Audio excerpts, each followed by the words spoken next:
What's happening, people? I hope you're all well. So this video is about how Anthony Joshua has actually been very, very good for boxing in general and specifically British boxing.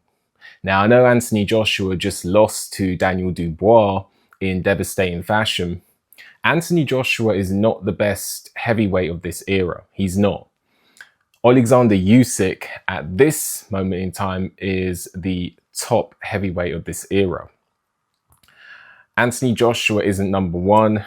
In my opinion, he's probably not number two, maybe even not number three. This is all dependent on your opinion, and everyone has a different opinion. So in all fairness, I want to say that Anthony Joshua, he has been very, very good for British boxing, and his legacy is a different legacy. Now, he was a very, very good heavyweight.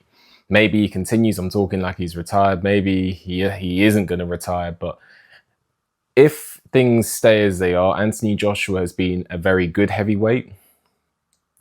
But his legacy is different. He brought people back to boxing. Boxing, now people go on about the old generation that, you know, the likes of Robert Helenius, Kubrat Pulev, Povetkin, and you know, that era of heavyweight, you know, those heavyweights. There are heavyweights that are not coming to mind right now. You know, Samuel Peter, the guy who does the teaching online as well. I forgot his name now, but he was very, very good, very, very crafty. And there's loads of different heavyweights in that past era where Klitschko was reigning. People go on like that era was terrible. I actually beg to differ. I think a lot of those fighters would have beat the heavyweights in this era. I'm not saying which one was better or worse, but the point I'm trying to make is, in terms of the name value in boxing, in terms of people bringing the casual market back to boxing, Anthony Joshua achieved that. Anthony Joshua has almost like a Frank Bruno type of legacy, because when Anthony Joshua was at the pinnacle of his popularity, he was more popular than Alexander Usyk is now. He was more popular than Tyson Fury is now. He was more popular than Deontay Wilder. Anthony Joshua's popularity, especially after beating Klitschko, hit unprecedented heights. And what this did, yes, it was beneficial to him, but also you have to look at the other side of the play. His face brought people into boxing gyms. His face brought people into boxing gyms. You know, his boxing career brought light to boxing to many different people. People who would otherwise have not followed boxing started to follow boxing. People who would have had no interest in boxing and probably would have played football decided, you know what, I'm going to walk into a boxing gym. And that is Anthony Joshua's legacy. His popularity was crazy. When he had a fight, that was like a whole get together. People would be saying to me, do you want to get together? Do you want to make some food? Do you want to watch the Anthony Joshua fight? Or if I went to a bar, everyone would be saying, you know, chanting Anthony Joshua's name.